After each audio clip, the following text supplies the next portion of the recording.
Hello, and welcome to Waiting for Game, a podcast presented by Melee Stats. I am your host, Wheat, and we've got a very good episode here. We got an episode all about Riptide, and who better to talk about this than one of the most charismatic, loud players in Melee, a player who represents their character so perfectly well.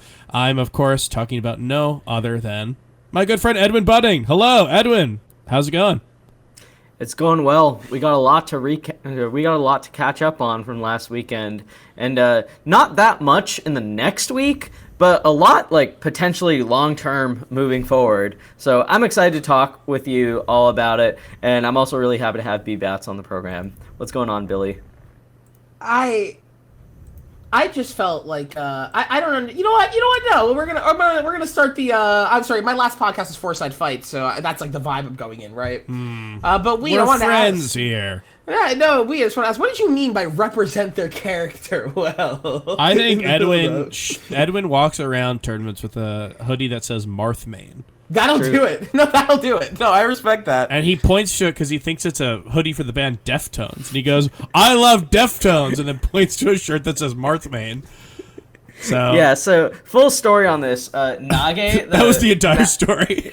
Yeah. Well, the crazy thing is that Electroman was there with Nage, and I talked to Electroman later, and I apologized to him, but I got that incorrect. And the full conversation we had is he said, nice shirt. And I go, yeah, I love the Deftones. I'm seeing them in System of a Down sometime next year. And Nage was like, rock on, man. Yeah, it was only later that it hit me that I was wearing a hoodie that my sister got me that says the words Marthmain on it with Marth's shadow or whatever on it, and that I must have looked like I had no idea what I was talking about. No, it was actually, you were like, hey, other fellow Marthmains, let's talk about 2000s new metal. I'm sure they all would have agreed, right? Deftones is not. They're a little different than new metal. Okay, that's another podcast. I'd love to hear your thoughts on whether or not Deftones are new metal, but we have more important things to talk about. We've got to talk about Riptide 2023, the third installment in the Ohio Major Series. You came into this tournament. You were 20-something seed, I bet. I think 23rd. 23rd, Jordan. Just like Jordan, Michael Jordan, that is. Yeah, no, it makes sense. And tell me what's your preparation for this tournament? Because you've been going to a lot of tournaments recently. I know that you had some issues with passports, but ever since then you have been on a bit of a grind in terms of tournaments, right?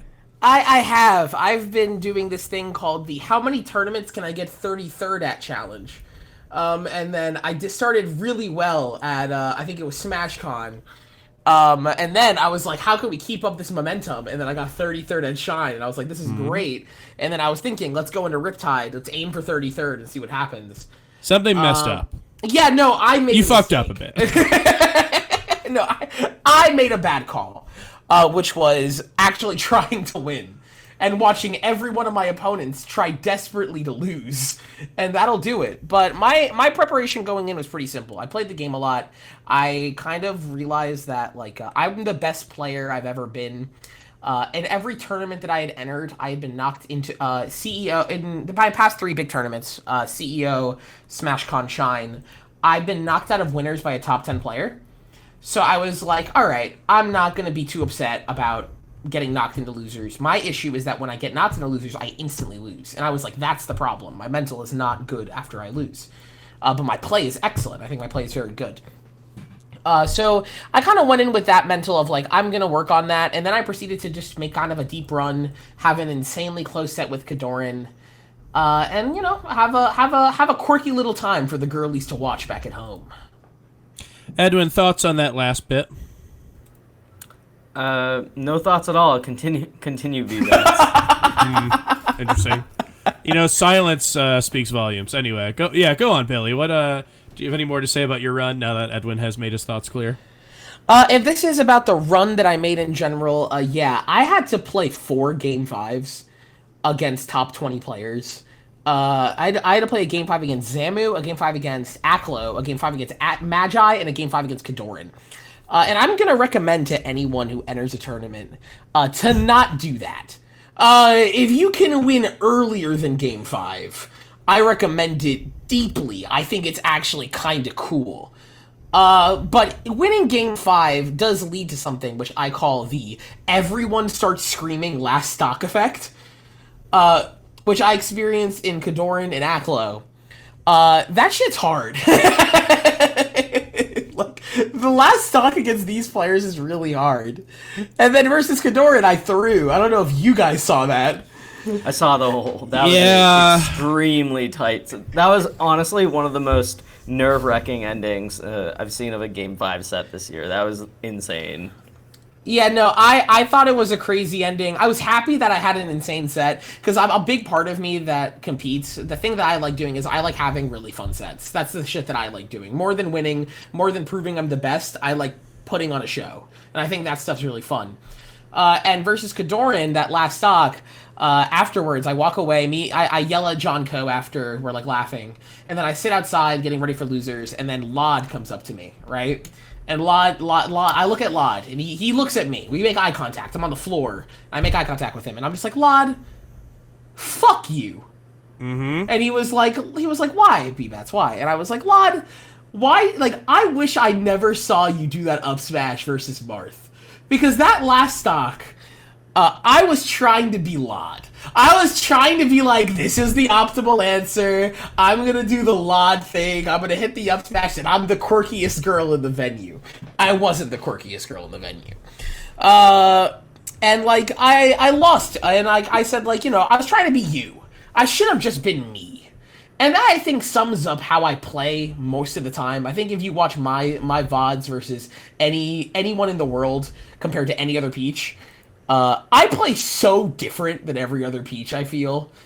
I down smash, yeah. But other than that, you know, I'm a bit quirky. I'm a bit different. And I think it was an interesting run because of that. I think I put on a little bit of a show for the people. What do you think separates you from the other Peaches? I forget to CC. Yes. So I approach. And I approach a lot. And I approach differently most of the time. And I approach with quirky little options that trick up my opponent, and then I punish them for reactions to something that they do not understand. I gotta say, that clip you hit on J-Salt is the most, like, disgusting Peach combo I had seen in a long time. Disgusting good, disgusting bad. Disgusting good. That forward air you hit on him, I could clear. feel the sound of that forward air in my soul of all of them that you hit to take his jump. That was the most incredible combo.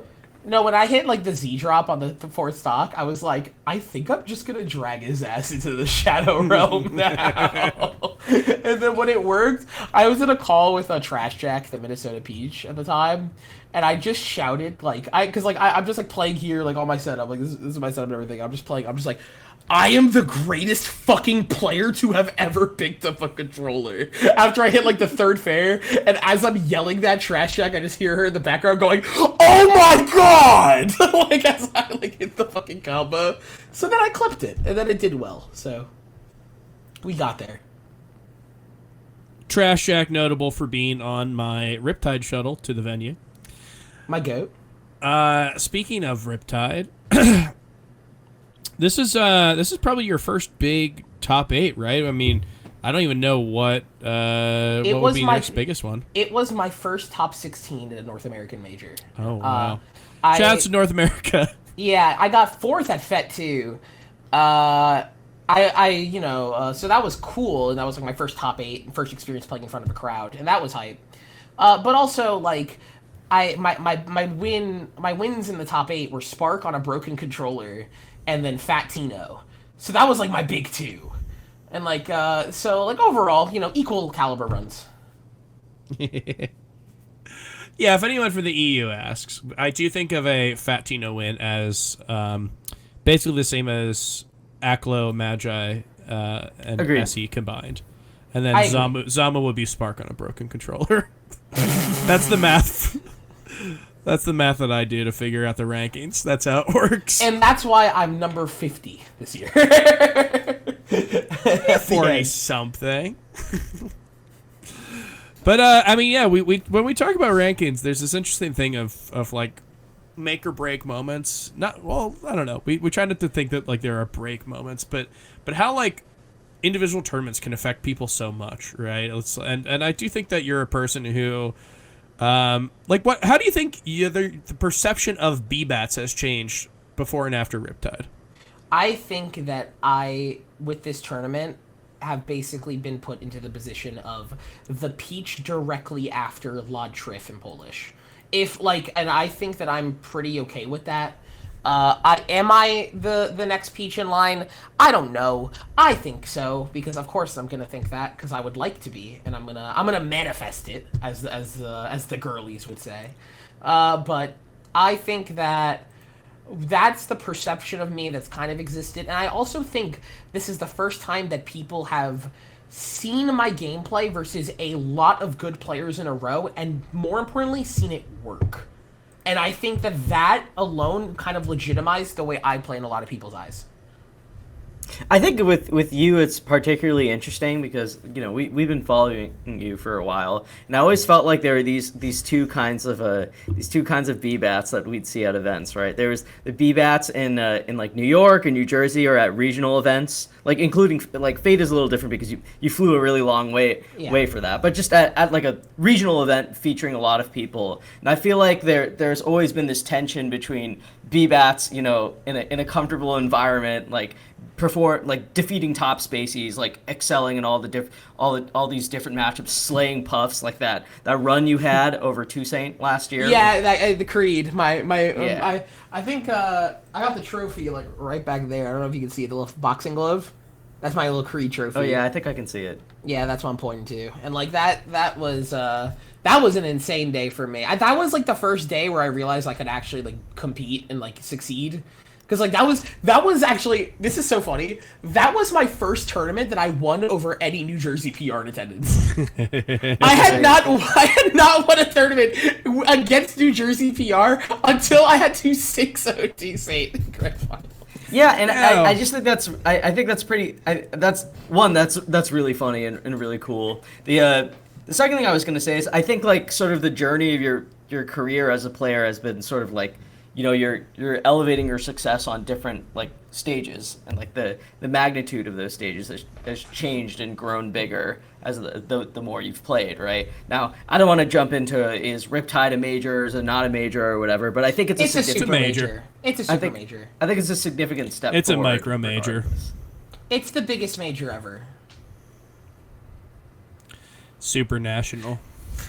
I'm gonna die. If I heard someone unironically call it a regional, and I actually was like, this is the closest I've been. Maybe they were referring to Giga problem. Maybe they were referring to Splatoon. No, Splatoon I think was huge. Yeah. I have to admit, I thought it was. I always liked. This is a tangent. I always liked going to like Evo and DreamHack and shit like that because it was like really cool to not be like the only assholes there, right? You were like in with the other guys. It was kind of like if you went on like a school trip and you all go to Six Flags and there's like 10 schools there, you're like, I gotta represent my school. That kind of feels like that. But then you go to like a tournament like Genesis and it's like only like Melee and Ultimate people, and you see somebody, you're like, I don't recognize them, they're probably Ultimate.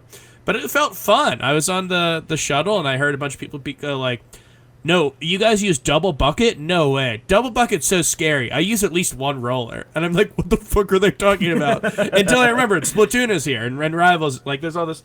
So this is a very long-winded way of saying I thought Riptide was very fun. I had a very good experience, taking in all of the different games that it had. Billy, you've been to Riptide before, right? 2021. What's your view as this as a tournament, right? Because they obviously have a lot of setups. They run pools, kind of. They do round 1 and round 2 back to back, kind of like Shinewood. As a top player and also just as an attendee, how do you view Riptide similarly and differently from all the other majors? I think I prefer round 1 into round 2. I think it's really annoying as a competitor preparing for like at least for the top seeds. Having round 1 and round 2 makes sense. For other people, I can understand why I would not.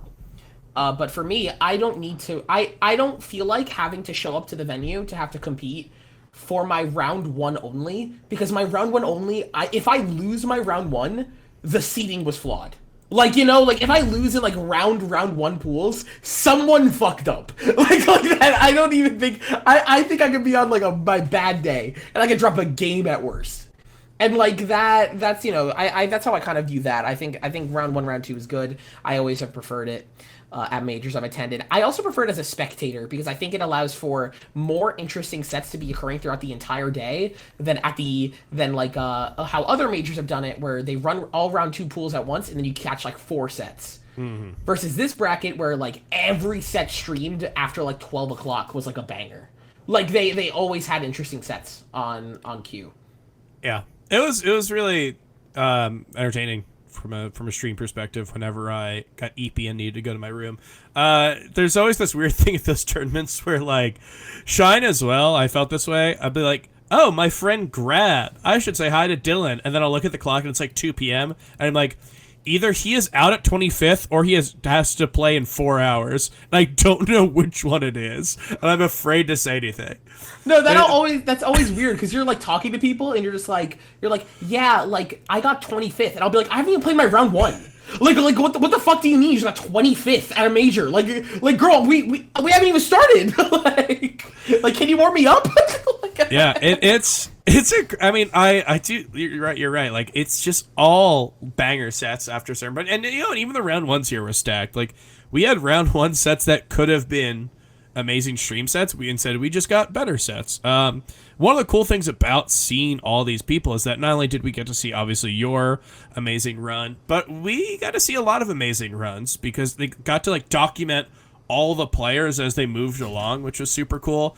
You know, for all people say like fucking, is Riptide a major? Is Riptide not a major? Right? This whole thing is one thing that is pretty clear is that it is a tournament with a lot of good talent, and it is a tournament where there were tons of breakout performances, right? Like we talked about it beforehand. We had some ideas of who might do well, and obviously, you know, Zane DQing does affect this a little bit, but my God, like being able to follow their runs both through the bracket and through the stream, this was like the perfect tournament for it because you had all these people who are making all these breakouts. Edwin, you just want to say the big one? We said it last week. I think I tried to beat you to it, so I'll let you have your little moment. You want to talk about someone who had a really good run here? Yeah. I mean, that could be referencing a ton of people. But Osvi had an incredible performance. Exactly. You know what I'm talking about, man. And the funny thing about Osvi's performance, and I swear this is not like gloating or anything, right? Like I swear, like I feel like I didn't really. Like his performance is great, right? Making top 16, defeating Ginger at like a very big tournament featuring a lot of out of region talent, defeating Panda, certainly like a great addition to his resume. But at the same time, like it is kind of funny because like you look at it after the fact and it's almost easy to take it for granted. Like if you took the most cynical look at what Osvi did, you're like, oh yeah, he beat a guy that he's beaten before this year, and he beat a volatile player in a matchup that we know he's very good in. Yeah, nice job, Osvi. But in reality, like it's actually like probably his most notable performance, right? As far as like the magnitude of what he's accomplished. So he's someone that I think certainly had a great breakout. You know, it's funny because with this tournament, I feel like, well, just really quickly, I think Ben also, obviously, through defeating a guest of the show and defeating Zuppy, I think is a really big win for him, getting to 5th place, benefiting from Zane's DQ. But it was a good run from Ben. But the thing that I was gonna mention is that there's a lot of like little things that you'll find in round 2 pools or right before top 16. Like a lot of surprising sets, like Gatsu beat Laud, Ober beats Cermerus. Like there's just like a ton of stuff like that or Cermerus, I guess. You'll find a bunch of things just kind of like peppered through the bracket of like neat little surprises. Yeah, Shabo beat Matt.Zeb. Like some crazy stuff happens. Yeah, no, there was a ton of really interesting stuff. I think Lowercase Hero had a couple interesting wins. Also, like, yeah, it's just one of those like really funny brackets where you can beat someone good and then still lose to someone who like is worse than the person you beat. I mean, obviously, that's the game, right? That's how the game works. But like lowercase hero beating Panda and then losing to Michael is very funny. Michael, this guy who we haven't seen in forever, he'll just show up, make sure to beat all the up and coming talent. But I think one person who really stands out is, of course, I think Asafai is someone who's very flashy, someone who, unless you were kind of like really nerding out a couple years back, you probably didn't know about Asafai because, he was like super good when he was young as like a Falco main, and now is still young and still super good. But like, it's very much like you have to be looking at the brackets for like the Michigan locals to find that. I think one person who made a Breakout who is very well known but not necessarily well known for, I don't know, getting top 16 at majors would be Justice. I think Justice is like the clearest example of like you have the Asafais of the world, people who put themselves on the map, and then you have Justice, who is someone who's already on the map and is proving himself in a way that we haven't really seen a run from him. We've seen him like have pieces of the puzzle before. He's obviously had good wins. He's had stuff like this, but putting it all together in one run, I think is something we haven't seen from him. Billy, what do you think about the Justice run here? He beats Django, he beats Spark. Obviously, there's some like DQ stuff that leads to this, but still, top 16 at a major, or so, super national. Regional deluxe. Yeah, Justice. When I saw that he made top 16 at the local, I was really happy for him. I've known Justice for a really long time. We've been friends for like 3 years at this point. Like we've been aware and been talking, and I know how much he's been wanting a singles run that finally like justified and showed people like that he is sick as hell. And when he did that, I was so happy for him because like. One, he got to beat Chango brutally, because Fox Puff, him at Fox Puff is like, I think he's like a top 5 Fox in Fox Puff in the world. Like he's absurd in that matchup. So when I saw that set, like when I saw that set on paper, I was like, oh, it's over. And then when you see the set, you're like, oh, it was actually over. Like it was over. And when he had to play Spark, I and by the way, this is so tough because Spark was in my room, like so I was chilling there and I was like, oh, okay, Fox versus Spark. Anything can happen, and then anything happened when Spark air dodged off the stage at 0, and I was like, that's anything, and then it ended game 5 with Justice winning it, and I was super happy for him, and like, I think he's a very good player who does not have the opportunity to attend as much as I know he wishes he could. So seeing him finally get a result that like allows him to go, yeah, I'm a top 100 player, or I'm a top 100 caliber player, especially because of how much work he puts in on the content side of Melee, like easily producing the best combo videos, I think, in the world. It's so sick to see. There's this interesting dynamic. We talked about this for years, literally before this podcast, and we had our old podcast and the one before that. I remember talking to Homemade Waffles about like how the differences in game skill like was viewed for commentators and stuff like throughout the eras. And I think that like as we are in our whatever era you want to call this, I don't know, Edwin, you're the journalist, what do you call this era? Eggdog era? Slippy era? Post-pandemic era. Post-pandemic era. Okay, not very sexy, but okay, we'll take it. Can we sexy it up a little bit, Edwin? 25% sexify. Sure, give it to me. Give it to me, sexy. Oh my god, you can't say that to him. And that'll be my time. That'll be my time on waiting for game. Thank you so much for having me. I think that you can't just go to our guest and say, "Give it to me, sexy." It just flew out the handle. No, and I appreciate it. And I'm flying off the podcast. I hope the question for Bbatts thing can be answered by someone else that isn't me. We had. We do that for Magi. She left before the questions, and then we asked her questions to people for like a week or like a couple of weeks straight before we retired. That wanted to maybe wasn't the best idea in retrospect. Anyway, so I think in the post-pandemic, but make it sexy era,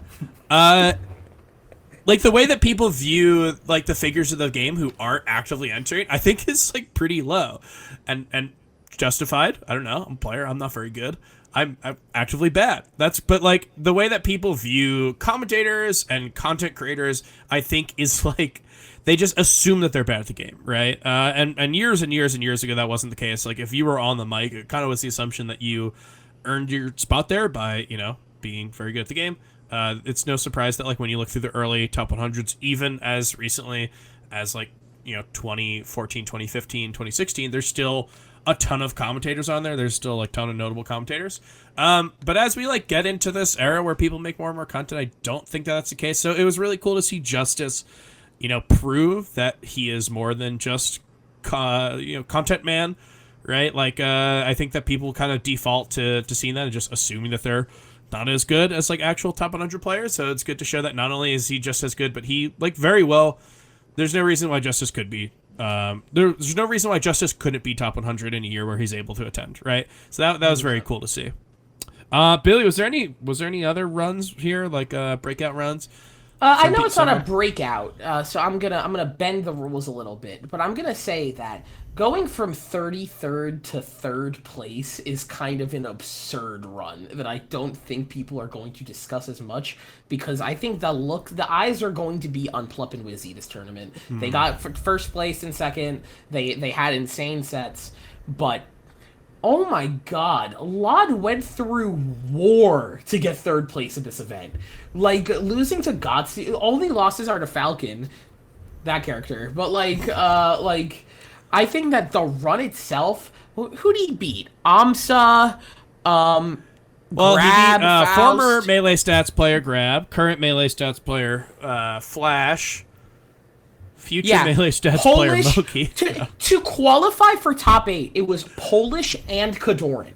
Yeah, that's crazy. Like that is like, you play those players in top 8 consistently at majors, and Lod had to beat both in order just to make it there, and his reward for making it there was Amsa.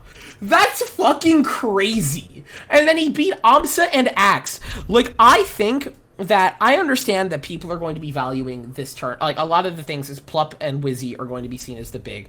Lod's run at this tournament, I would say, is the best run on paper by far of any player in attendance at this event.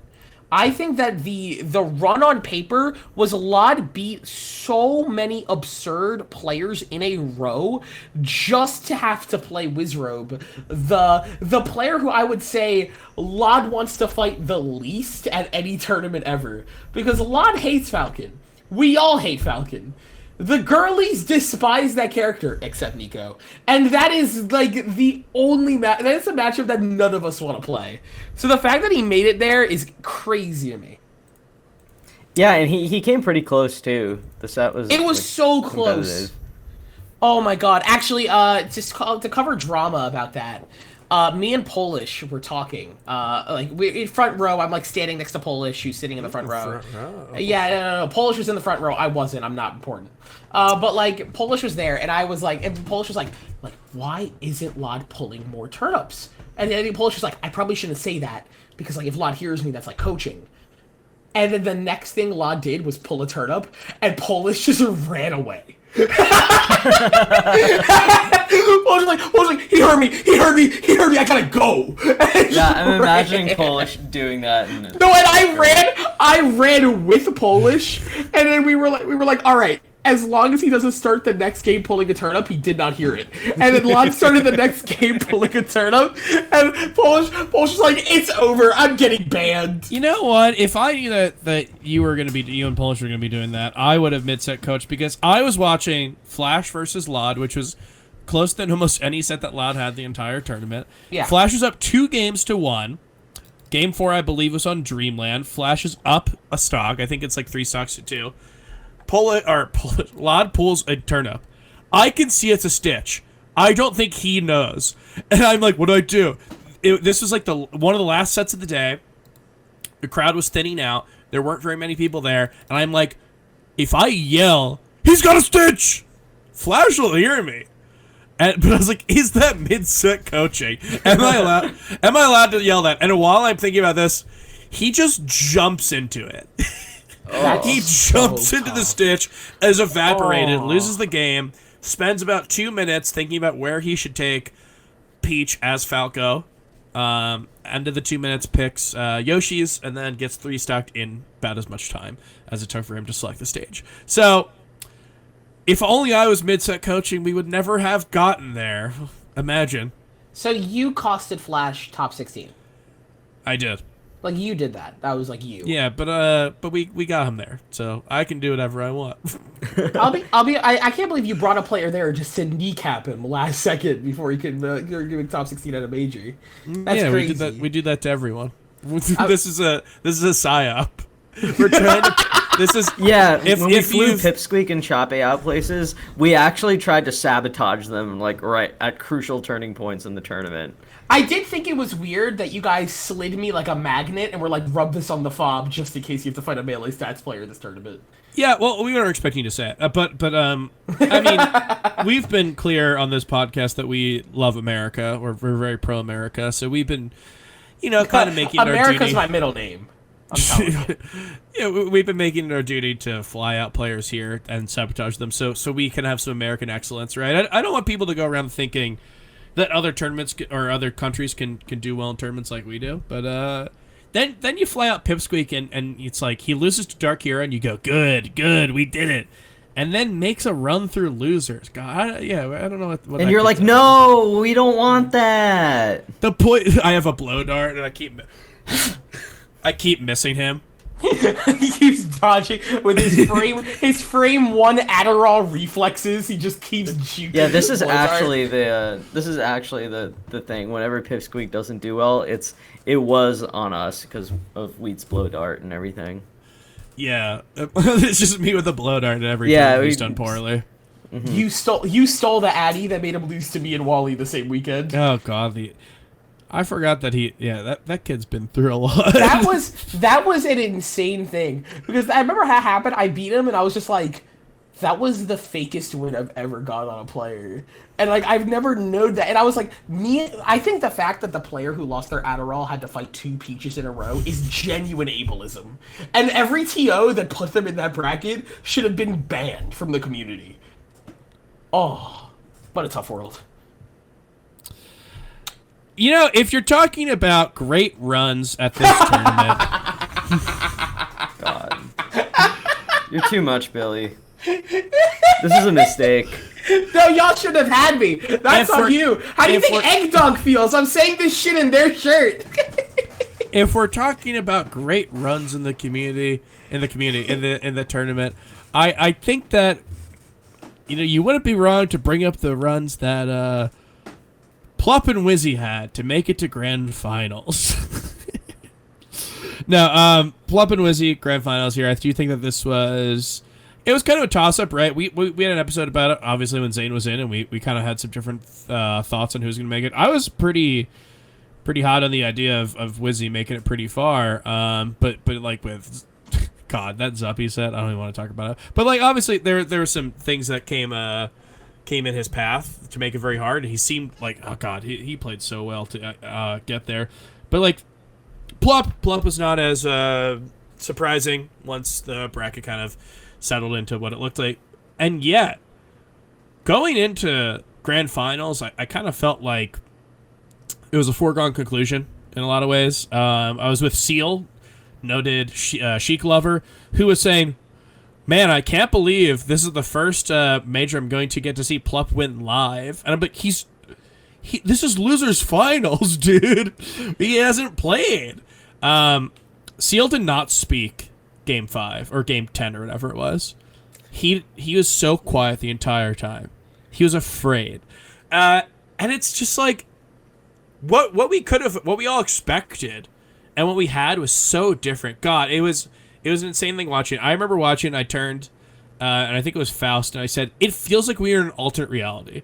It feels like this is alternate Melee on Earth 2, and these are the best players. Because, like, we saw them at CEO, we are seeing them at Riptide. Both of those tournaments didn't have, like, a lot of top players, but both of them did have... We're watching a spin-off. We're watching We're a watching spin-off of Melee. Yeah, do they Yes. just have like an agreement or something? Like Wizzy will go rack up a bunch of wins just as long as PLUP wins the tournament. It's sort of like the theory we had about AMSA and PLUP last year, that AMSA was just going to win a bunch of majors, but in exchange he was just going to get sunned by PLUP on net play like forever and until the end of eternity. Like, is there something kind of similar with this where PLUP has an agreement with WIZZROBE to get rid of his like WIZZROBE gets the really big wins as long as PLUP wins the event? Like, what's going on Here's here? what happened. I'll be up front. Sorry, go. PLUP has a vial of the vaccine for his leaky gut, and he goes, "Take care of Moki, and we'll talk." That's how Wizzy's able to feel good enough to go to these tournaments. Is that the vibe you guys get? Because I personally, if I'm WIZZROBE, I'm pissed that the fact that PLUP only registers when you register for. Yeah, I mean that could be it too. That Like- PLUP is just chasing him. Like down. what the fuck is that? Like imagine No, I'm one I of the think best there's players in the splitting world. pot. I'm one of the best players in the world. I am a Captain Falcon. My name is WIZZROBE Wizzy Wiz, and I go to a tournament, and I have only lost to PLUP 4 times. Those are his only losses this year. It's to one man. What the fuck do we do with that information? Yeah, like I don't even understand how you rank Wizzy if he attends another event. Because oh yeah, WIZZROBE is the greatest player in the world except PLUP, who is a little bit better. And I'm gonna be upfront with you. I was in the seal boat because I left the venue. After long loss, I was like, I have no reason to be here. PLUP will 3-0 Wizzy. I would like to go hang out with my friends. And then I checked bracket later that night, and I was like, it was a game 10? And I was so confused. Yeah, I mean that first set of grand finals caught me completely off guard.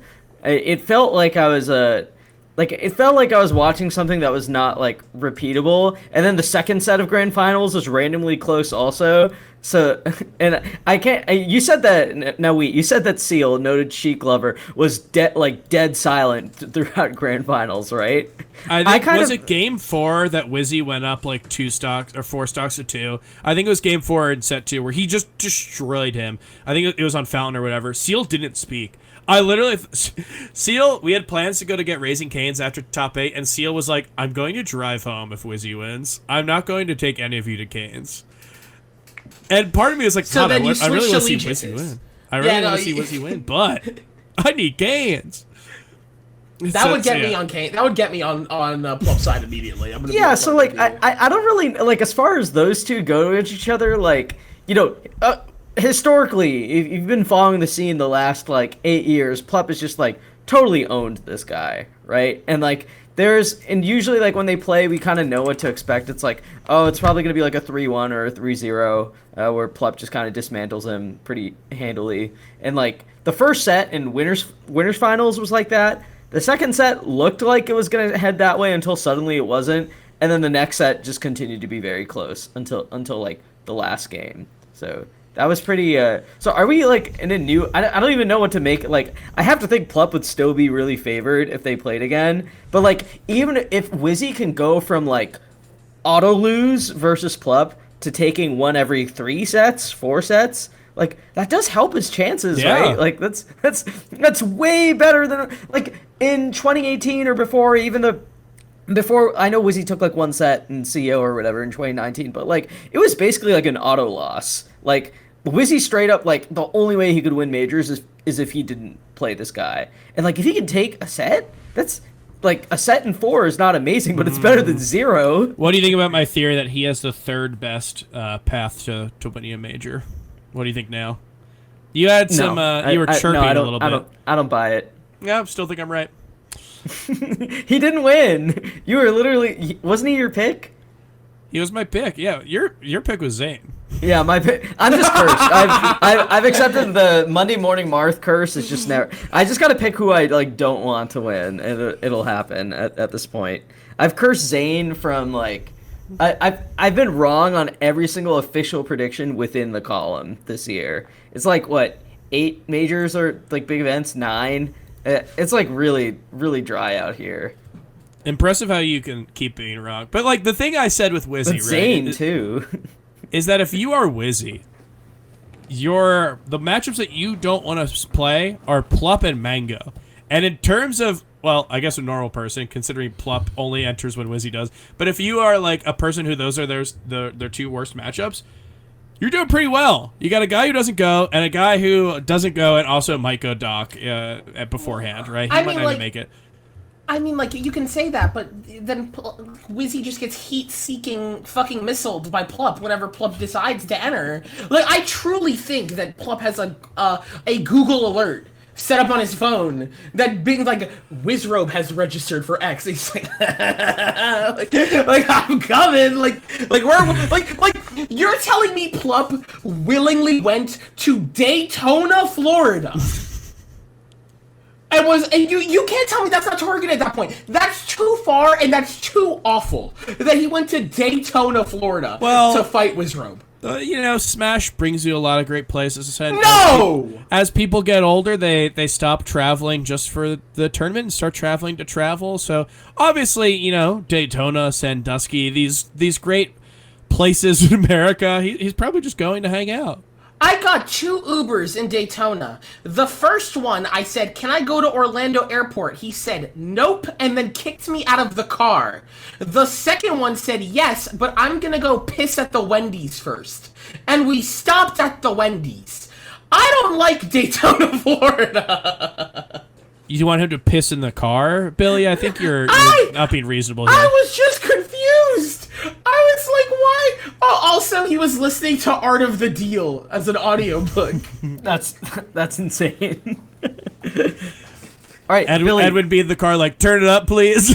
Oh my god. All right, Billy, go off pure vibes right now. No research, no stats, nothing. Give me a number for PLUP and Wizzy. I think PLUP is the number I would want to give them is PLUP is top 5, 6 in the world, and Wizzy is top 10. I don't think you can put Wizzy anywhere else because I think Wizzy, it's like the same issue I think with like ranking Mango a lot of the time, where it's like we know that he's absurd, and the results that he's putting up are really good in WIZZROBE's case. However, WIZZROBE isn't. The difference between Wizzy and Mango is that Wizzy just isn't getting enough results. Like, he's not attending the majors with everyone in attendance. When he does, he beats them, but he's not attending the ones with everyone in attendance. Meanwhile, like, Mango attends, and we just know he's, like, secretly the 3rd best player in the world, but then he just doesn't want to fucking play, which is, like, alright. But I think, like, based on vibes, like, you have to put PLUP above Wizzy, and then you have to give PLUP credit for winning every tournament that he's entered with Wizzy in attendance. You have to put PLUP above Wizzy, and that's all we know. Other than that, that's all we can do. Like, what else can we rank? Like, it's like, oh my god, like, yeah, like, Wizzy has wins over every top 10 player, and PLUP has never lost. Like, PLUP's worst performance this year is what? 2nd at major upset? Am I crazy for that being the lowest? Or was it like 4th or 3rd or something on Genesis? Oh, oops. Flop.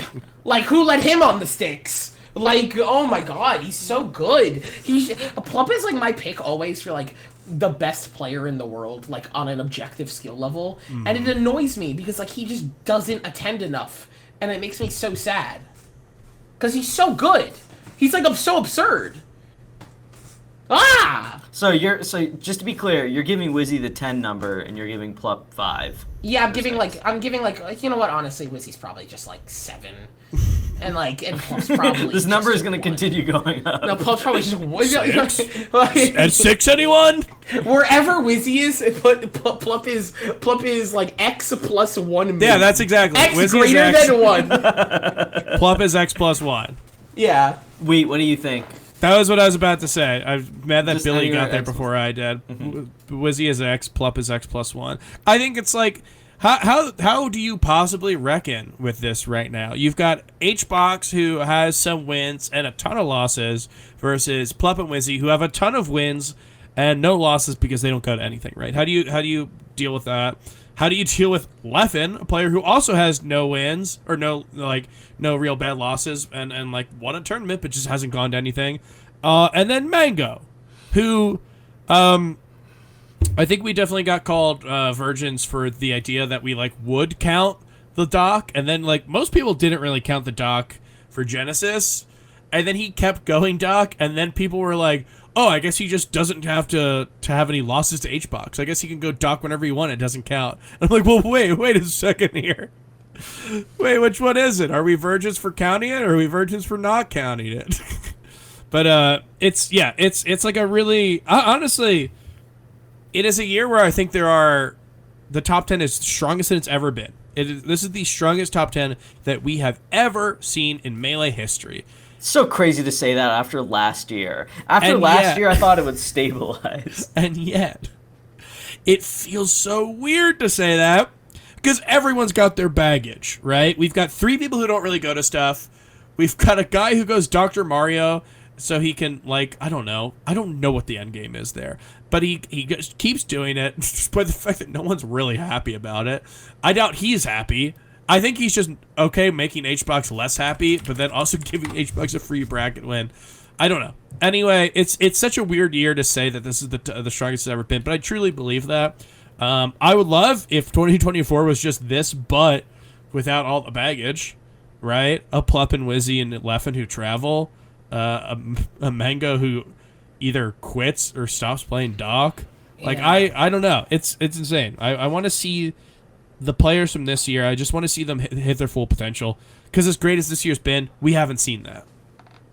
Yeah, and I think going into like I think thinking about it, the top 10 currently, like because I'm just gonna put Wizzy in the top 10, and I'm sorry, Kadoran, for putting you at 11. I think you're a swell man, but like a perfect 11, Jonko. If you put Wizzy in the top 10, it's really interesting to see, because I think like every single one of them have the potential of winning a tournament, which is interesting because, like, I don't think we've seen we definitely haven't seen all of them in attendance, but, like, oh my god, there are, like, all of them can just win, and, like, it's so interesting that Moki, who's not in the bottom half of the top 10, just can't right now. Like, and I think it's probably a mental barrier more than anything else. I think that's, like, the big thing as a competitor.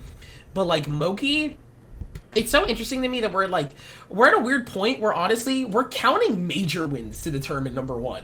Like, we're at this point, we're like tennis. We're like, yeah, well, he's got 3, everyone else has got 2, so, like, he's probably there, like, if we give him the points. I think that's so fucked. like, that's where we're at. Like, it's like, we had 3 people with 2 major wins going into Gobble. That's crazy. Yeah, oh I think it's not that, like, we have people, we have to count major wins. It's that, like, it's becoming something that everyone has. Like, that is becoming more, like... Every girl and their mother! It used to be, like, HBox versus Armada, who has more majors, and now it's like, okay, a bunch of people have majors, which majors did they win? Which is kind of how it was last year, right? We had, like, the whole discourse on... Yeah, like Zane won Genesis, Zane won Smash... No, Zane won Ludwig. So then it was like, oh, Shine. Zane's the GOAT. Yeah, Zane's the GOAT. The discourse last year was worse because it was like, are AMSA's major wins better than Mango's? And it was gulp. But yeah, when you know what? I blame y'all for putting the off season on that goddamn chart. I didn't have a choice. Whoever you put Fett, just put Fett and lie. Just pretend like it was better. Like, what do you want me to do? But like, because of that alone, it's like, yeah, AMSA got ranked over Mango because of that Mickey Mouse Mute City tournament. We had to. You know what? I'm gonna blame Panda for that one, Dr. Allen. If you just could have kept it together for like a couple of weeks. You need 2 I knew, like, the whole thing was gonna blow up anyway. But even a couple of weeks, dude, let it destroy itself in April of 2023. Anyway, we were so close.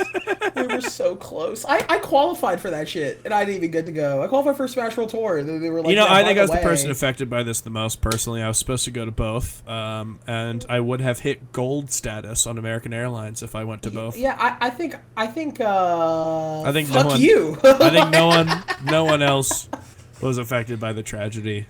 That should have been part of the Allen tweets. Like the Allen chronologues where every Smasher added Allen for a different purpose. You've been like, could have gotten gold, you asshole. Like, Dude, I saw this when I checked in for my flight. I saw I saw some juicy seats that I wasn't able to upgrade to, just because of that. If I was gold, it'd be different.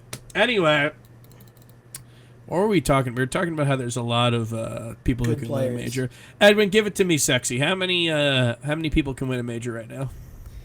Win a major or majors? I think it's A. Oh God, not me. No, just do A major. Let's not do this. Okay, that's fine. I'm not fine. in the mood to start going Right. like.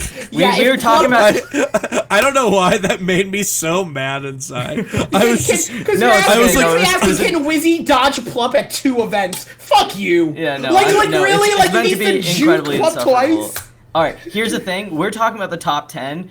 I think if we're talking about anyone with a significant non-zero chance,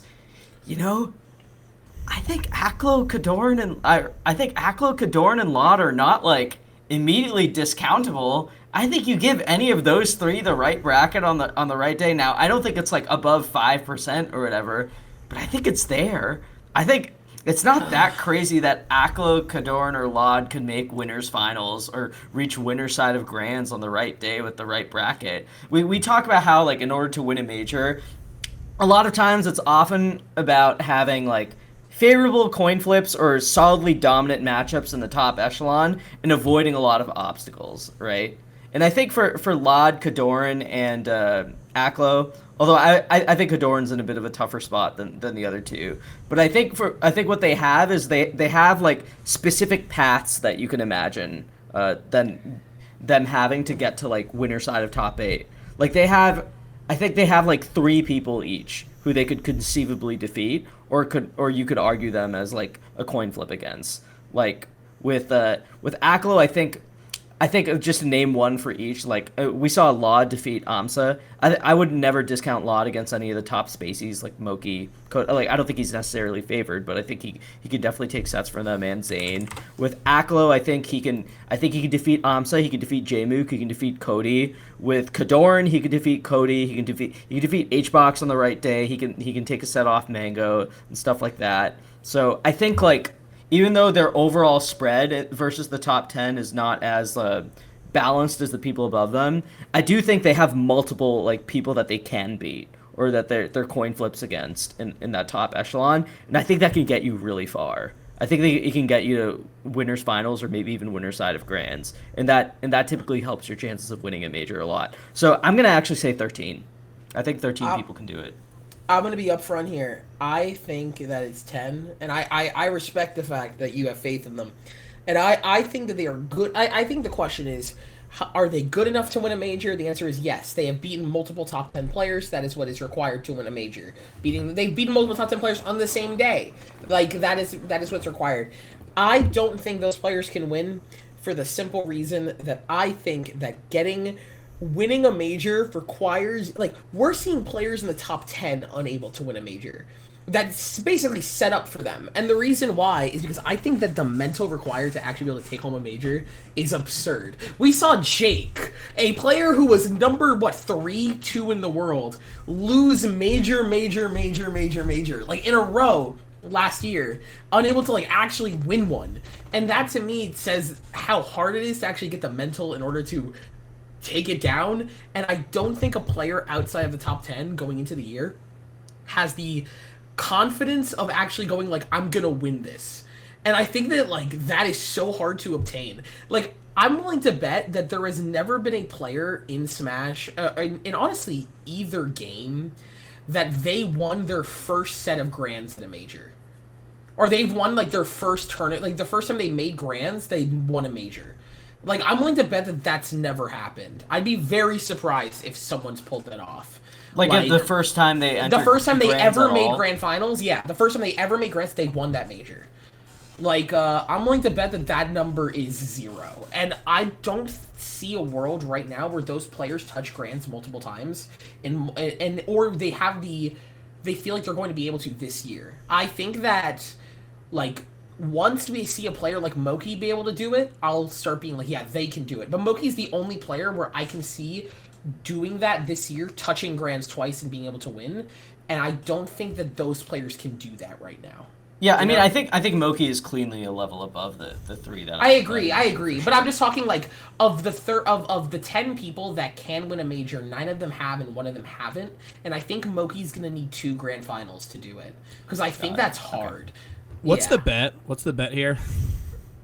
That 10 people. I think 10 people can win a major. I don't think. No, use the bet that the number of people who have won grand finals the first time they've made it to grands, and honestly, any Smash game. Like, so the first person I thought of was how much, Mango. No, shut up. How much do you want to put on this? Okay, did Mango do it? No shot. You know what? It's crazy to say that in a world where Steve and Bayonetta exist. Oh yeah, I forgot about that. Okay, that's a whole Smash game, Billy. No, those are 2 old Smash games. No, you're right. Actually, it's just 1. No, wait, but still, the first one that they entered. The first they won the major they enter, or the first time they get to grand finals. First time they get to grands. Yeah, I think like Onin was the flavor. Was the flavor of the month. Onin touched grands before that. Okay, no. I don't know, but I think some. I don't know if HBox did because wasn't HBox losing herbs to PP? That's not really like. Then we get into the whole like is it a major? Well, look what you did here, Billy. Look what you did, Billy. But the point about mentality, I think you owe us $5 a piece. I think your broader point about mentality, I think, is a good one. What do you think? You think it's just 10? You think Aklo, Lod, Kadoran have non-zero shots? Would you consider them in the running or not? So I guess like the way that I would do it is that it depends on how like everyone wants to classify it. I guess like think in 2017, would you put any money on anyone below like Leffen and PLUP winning? If you gave SFAT like 0.1% of a chance, then I would say Aklo, Lod, maybe SFAT fucking would be even Triff, right? Like I think there's a lot of people who have the like that whole section of players is like I am not willing to say there is not a world where that happens.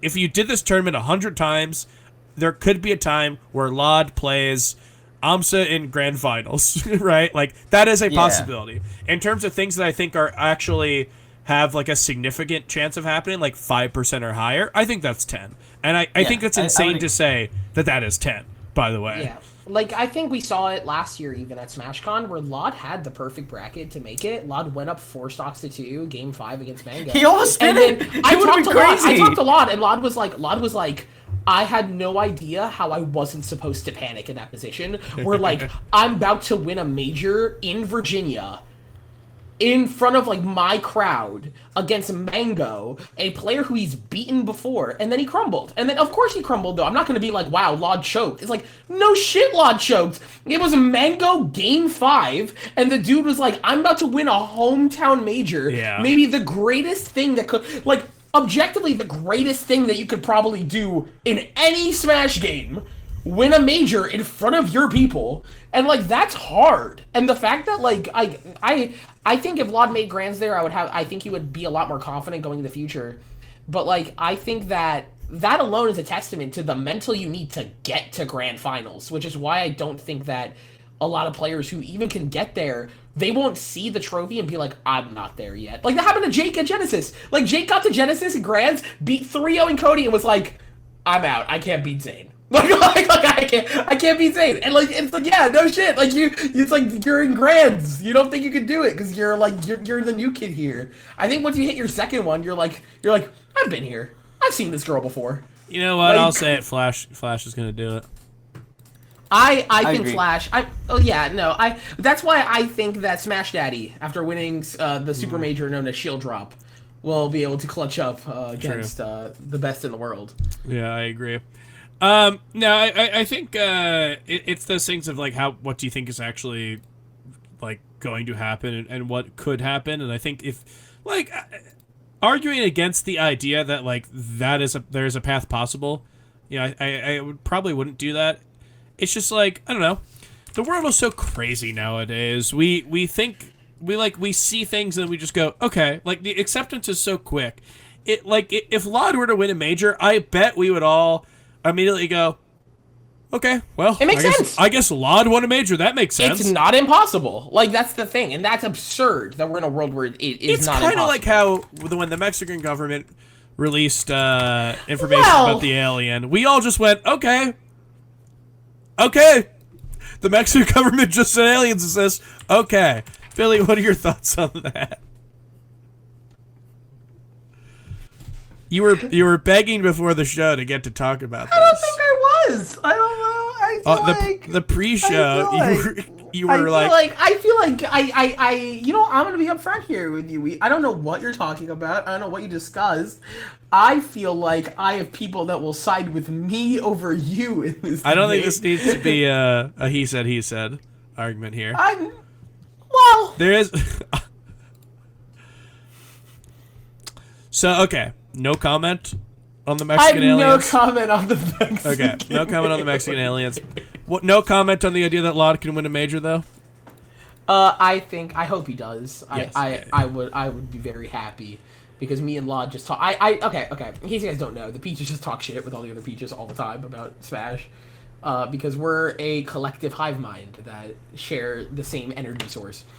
And Which is Armada. Yeah, no, it's Armada. We're all I'm gonna tell you right now that in any conversation that involves two Peaches, Armada being the GOAT is brought up by me. Oh my god. Can we add that into topics? I'm down. I'm down with it right now. I got to meet Khalid in person. No, I think I met him at he like fist bumped me without.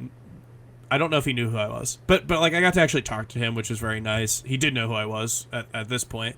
At Riptide, it was very fun to get a chance to talk to him. I did offhandedly call Armada the GOAT, and then he didn't say anything, and I said, "Do you have anything to say against this? You just went by this." And he's like, "No, Armada's the GOAT." And I go, "Okay, Khalid, there's something special about you, man." Armada, you know how like I'm sorry. He's so good. He's so much better than anyone else. Someone in my fucking someone PLUP was watching my set like versus Kadoran, and then people were like, yeah, and then someone will watch this and then go, the meta hasn't evolved and Armada would have done better, and I was like, they're right. Armada would have done better than me. In your fucking mind.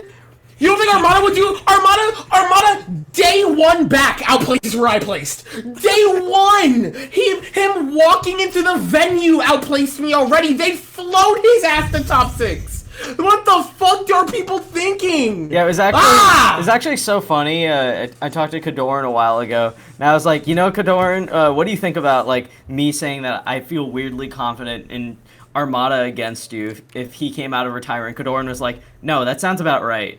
I was like, what? Like, you're not like upset that I'm just saying that Armada would come in and beat you like in the first time? Kadoran was like, why would I be upset?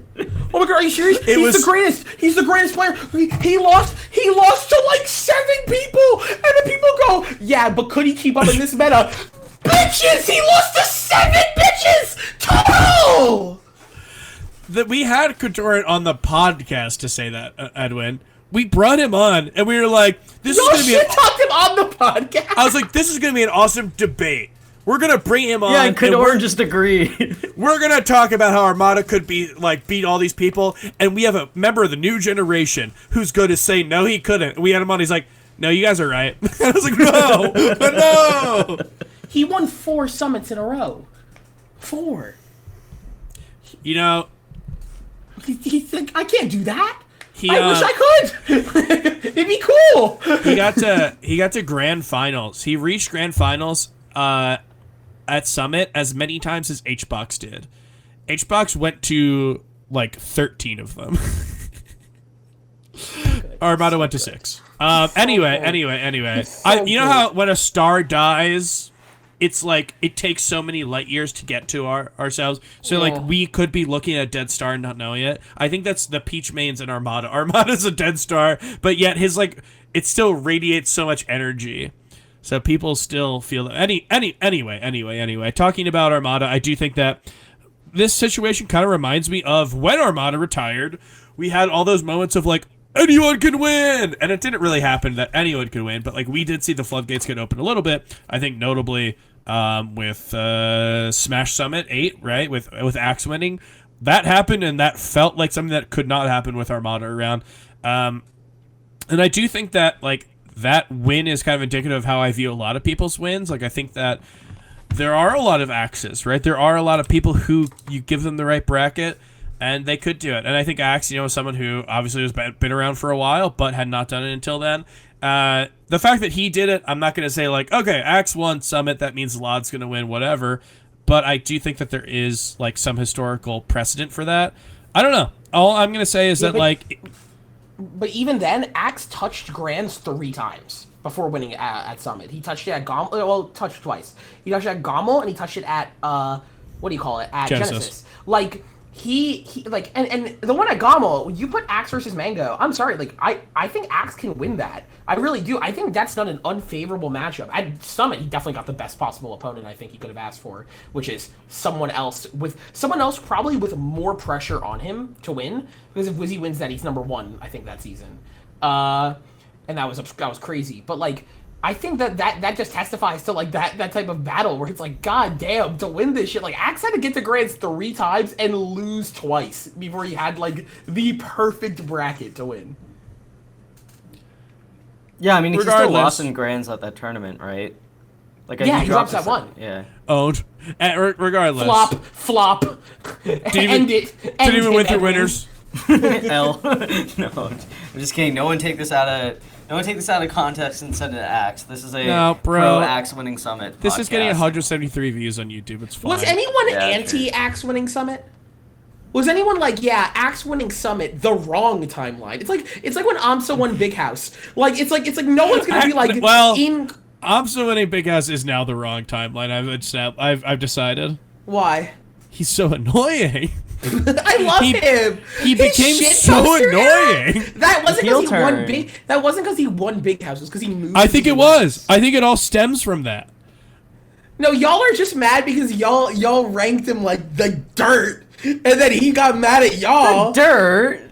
Yeah, the dirt. I know the dirt in question, but that was dirt to him. Yeah. Okay. Well, I know that the competitive Lil players never went Dr. Mario in bracket, and you still dropped his ass. Like, I know that, like, when it comes to players of this caliber, anything but #1 is not going to be worth it. To I understand why he's mad that he is not ranked the 6th best player in the world. Yeah, true competitor, right?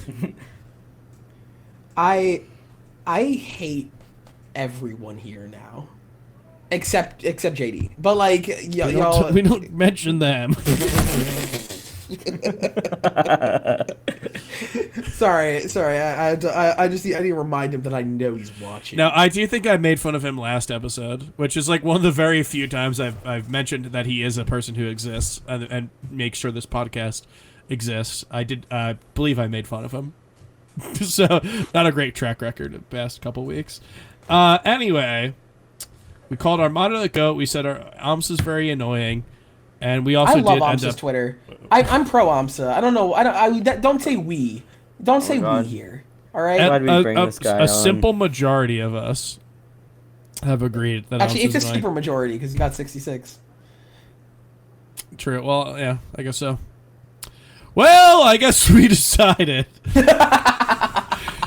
I can't filibuster this shit anymore. God damn it.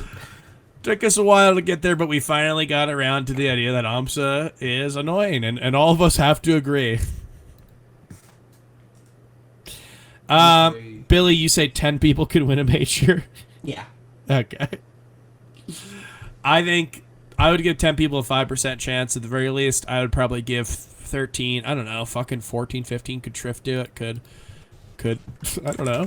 I think there's a lot of people you can throw in like the possible category of like they've beaten 3 different people who can get there. So yeah, I don't know. It's really an amazing time, and I want to just talk about how like not only is it an amazing time that anyone can win stuff, the sets are fucking great. I don't know if Billy, you said you didn't watch top no, I top left. 3 or whatever. I left after Lod lost. PLUP versus Wizzy was a fucking battle. I was shocked that it was such a good set. Probably the best set they've ever had, right? Like, not even close, I'd imagine. Yeah, I would think so. I think the only other set that I could think of that would come close is the one that the one that Wizzy took from him at CEO, and that's No. mostly because of the novelty of like him beating him for the first time. No, it was one of those sets where you knew PLUP was going to lose by the time he plugged in. It was one of those. No, this was an incredible couple sets that we got to see.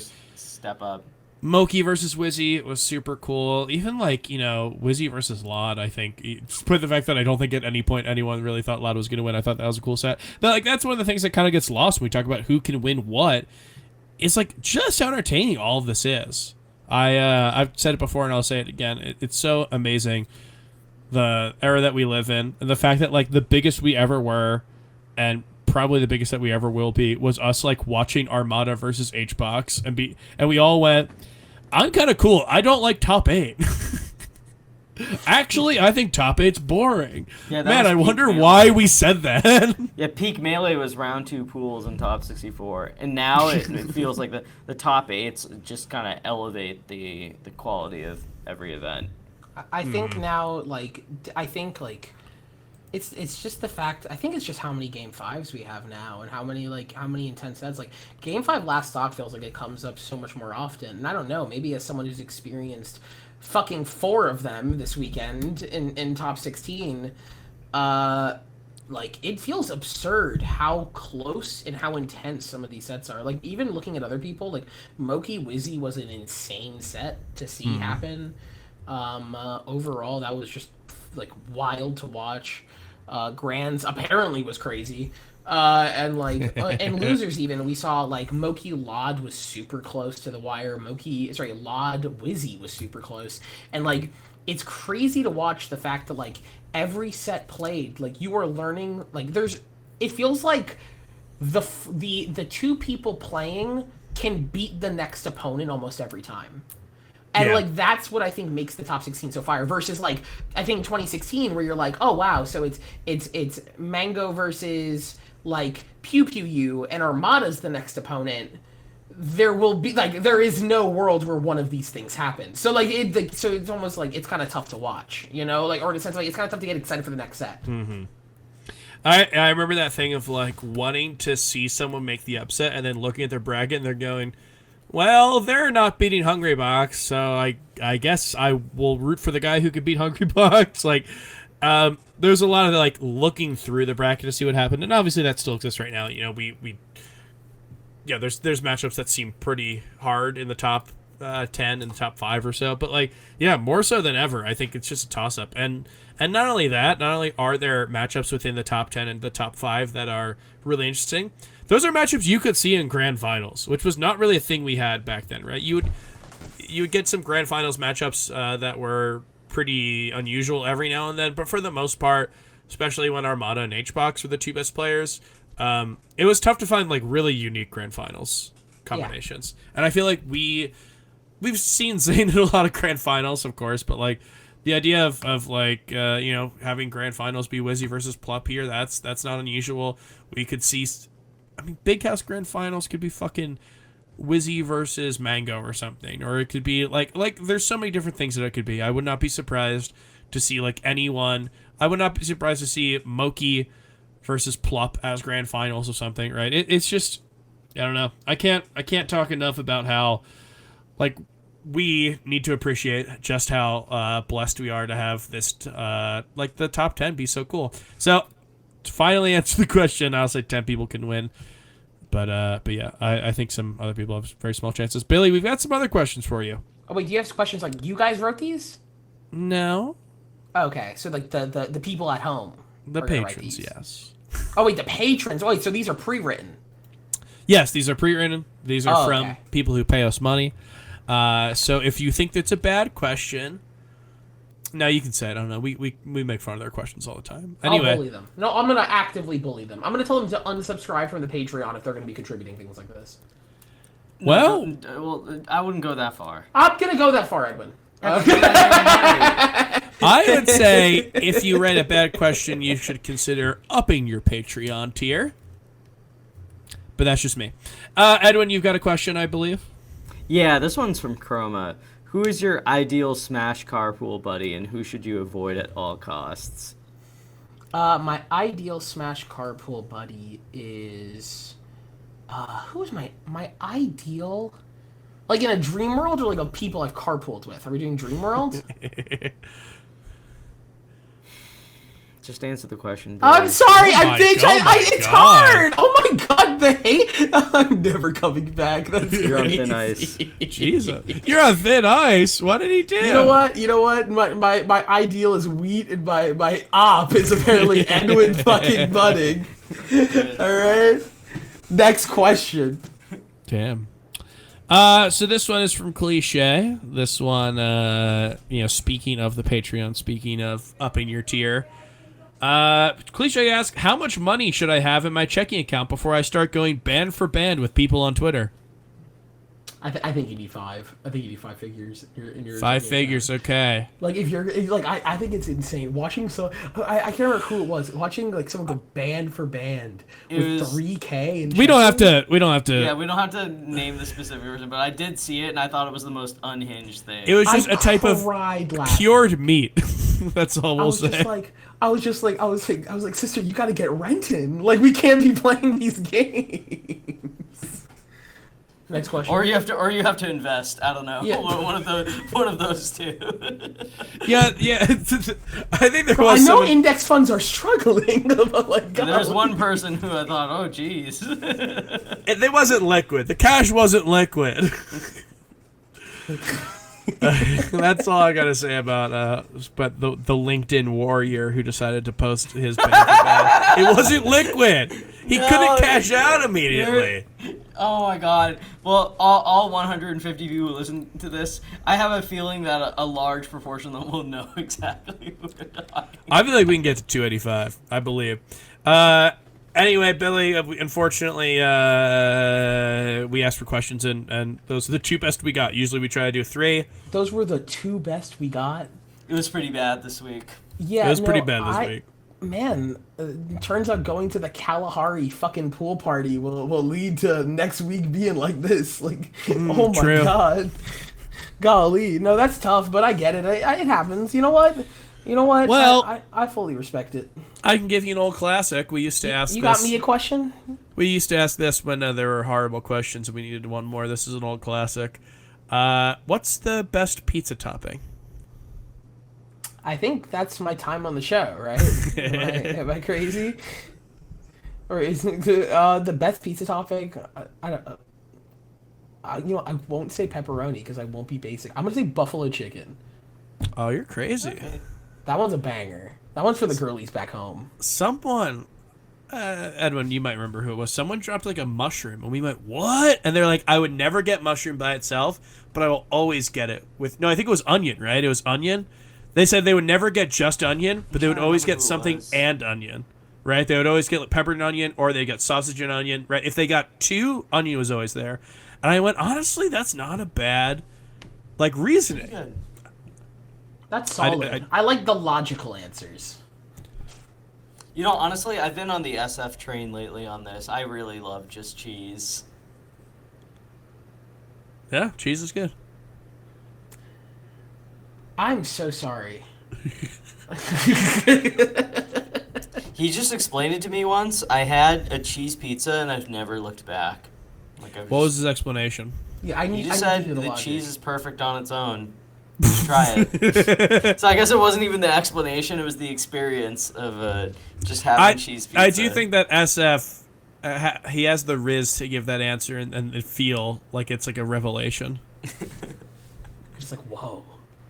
Yeah, for that specific cheese. topic, yeah. Sometimes he does it for other things, and it doesn't quite have the same staying power. Well, don't we all? And if you press him on it, or on the opposite being true, Bro, don't he'll even get me started. He'll suddenly turn into the biggest hater of it. We're at Andy's wedding. He rented a car and we're It's driving actually there. So funny. And there's all these trees. We have to we're basically going through like a line of trees that are lining the road. And I'm like, trees are so nice. He goes, yeah. I'm just like, oh man, we're just out in the middle of nowhere and there's all these beautiful trees. Uh-huh. You guys don't have that in SoCal, do you? When you're in the middle of nowhere. You don't have a bunch of trees everywhere. And he went, no, I guess we don't. And I like start to say something, and he's just like, you know what? Fuck trees. I hate trees. I never want to see a tree again in my life. And it was just like this very neutral thing that he doesn't have a feeling towards, but because I was very positive about it, he was decided to immediately take the opposite. He did this with baseball also, was it? In the same Yeah, he did it trip? with baseball. I said baseball's cool, and he said, I will never watch a baseball game. And That'll do it. yet we all love him. Yes, somehow he's seen as positive and wholesome. You guys sound like you don't like him. No, the issue No, is we love him. That's the I thing. love but him. I he's just not- I don't understand why I wholesome. love him. He's not wholesome or positive. He does We beat the love hate. him. He does beat the hater allegations very easily. Anyway, Billy, we didn't have you come on to talk about your to talk about SF and whether or not he's a hater. Although, if you have any opinions on that, let us know. Billy, we've had a lot of fun talking about Smash, but sometimes we have to view ourselves as more than just people who play Smash, more than just people who talk about Smash. I think it's very easy to get bogged down into making our entire personality Smash. So our unnamed segment, known to the fans as Touching Grass, is a segment where we go through something that's been going on in our lives that is not Smash. Something that we can talk about that kind of, goes through something else we've been going on recently. So I will give both of you some time to think. I will pick something, and I will go on the offensive here, and I will take something away from Edwin, and I will say, NFL's back. I like watching football. The Eagles beat the Patriots, but I will really say, what have I been doing recently? I've been, we had Jacksonville on, I think it was episode 50, and he was to deem if we should do 50 more episodes, if Waiting for Games should still exist, and he deemed that we could still exist. And on that episode, he called this segment, he said, is this just you saying what media you've been watching recently? And I think about this every time. But I got back from Riptide. I do not consider going to the water park there a not Smash activity, so I will not count that. What I've been doing is watching media. I've been I watched all of the late 2000s web series Nirvana the Band the Show, which I believe I used a year or two ago as a Touching Grass segment, so I'm really scraping the bottom of the barrel. But it's the web series you might know it without knowing that you know it. They do the Wii update, the Wii Shop sketch, the song that was popular on Twitter like a year ago. Anyway, I've been watching all of that, and that's basically been all I did, because I got back from Ohio only a few days ago. I can't do a lot. I got to come up with something in the past few days. But that's what I got. Truly scraping the bottom of the barrel, but that is my answer for this week. It's not sexy. But, Edwin, do you have anything that you could give to me sexy in terms of what you've been up to recently? Yes. I'll tell you, there's nothing greater than spending a ton of time with family. I've been super busy. Stuff greater. Yeah. I've just been pretty busy in the last Thursday, Friday, Saturday, and Sunday. I spent time with family and friends.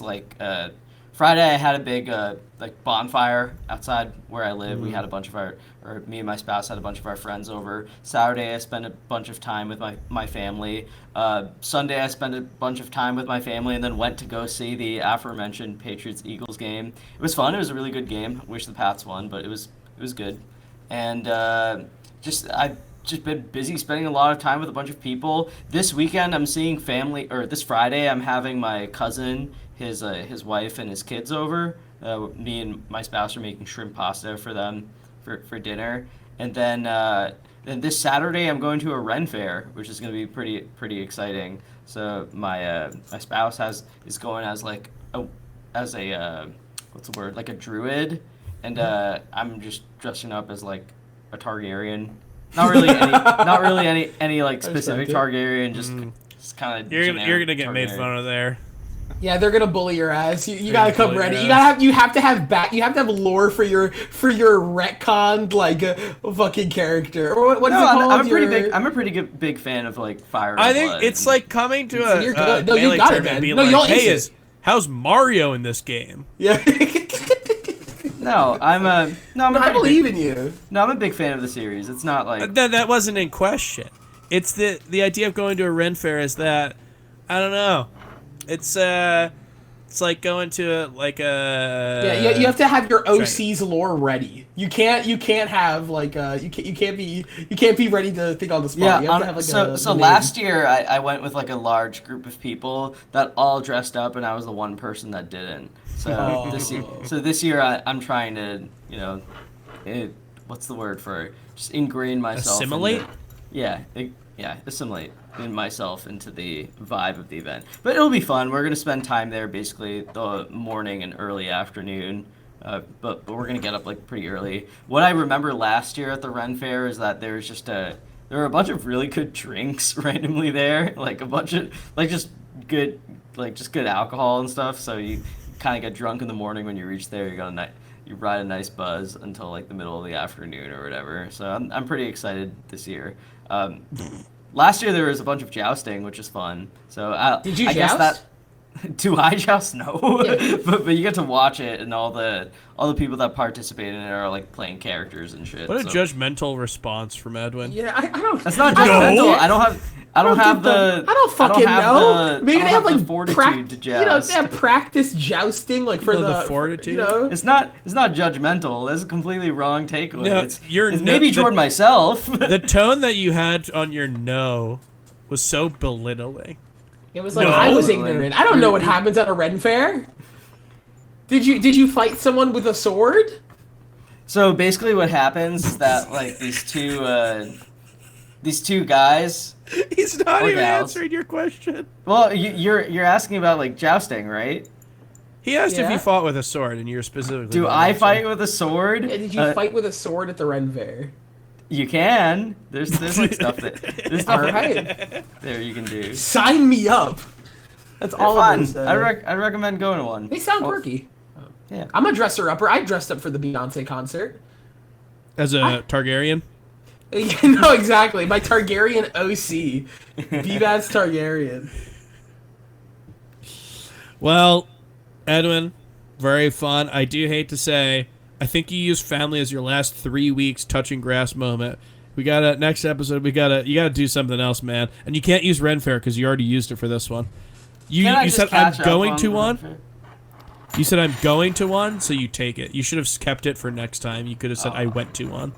What if I dress up in my costume for next episode? We don't have a great track record of you dressing up in costumes on episodes. I think Sunsei understands that one. No, I've never done it, so it'd be nice the first time, right? Whatever happened to Yarn Yoshi? Did he ever switch allegiances to a different character and then suddenly espouse interesting opinions online? No, he has just been in a depression since Samsa stopped winning. Billy, what have you been up to? Billy, what have have I you been been up to?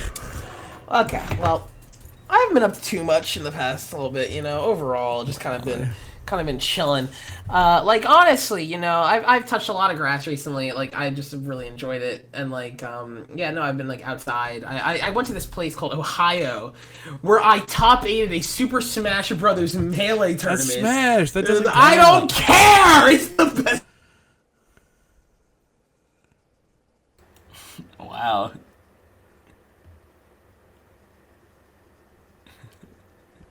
He really just didn't he care. was he yelled so loud he broke his camera. He broke his computer. His computer just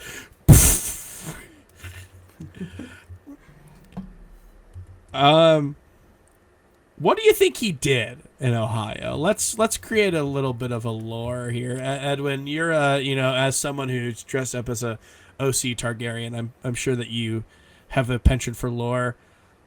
Internet died. So